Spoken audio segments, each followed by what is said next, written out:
Well, change could be coming to the requirements your child needs to graduate high school. Students may no longer have to pass the state U.S. history test.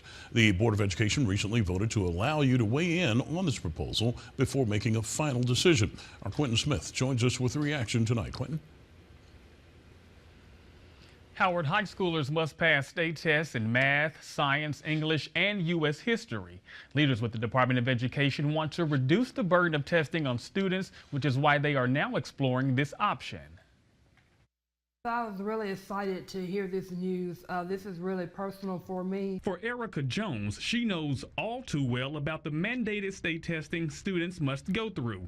Not only does she serve as the executive director for the Mississippi Association of Educators, but she also has a son in high school. And just last year, he had to take 3 of those state assessments. And I just can vividly recall how much stress that added to him. Jones wants to see a solution that helps reduce that burden. That's why she's in favor of doing away with the U.S. history state test as a graduation requirement. I've traveled from North Mississippi to South Mississippi, and I've heard so many educators say how relieved they would be if this assessment would be moved from that agenda. There are already so many assessments that they are required to give. This is an additional one. So if this one is removed off of their plates, that they have the flexibility of being so much more creative inside of those classrooms. Recent numbers show students have been performing well on this portion of the state assessments. In 2021, more than 47% of students passed the test.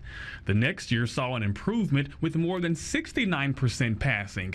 In 2023, more than 71% passed, and then last year, a little more than 70% passed. To reduce burden, it's the only test right now that's not required by federal state law, so it's the only test that's optional to be removed. Dr. Paula Vanderford is the Chief Accountability Officer for the State Department of Education. Although this proposal would eliminate the state test, she says students are still required to pass the actual history course itself. With this proposal, students will be required to pass the U.S. history course and demonstrate mastery based on all the local district requirements.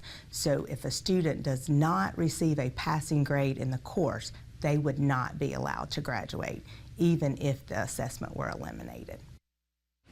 Now, if you want to weigh in on this proposal, you must submit your comment to the Board of Education by May 19th.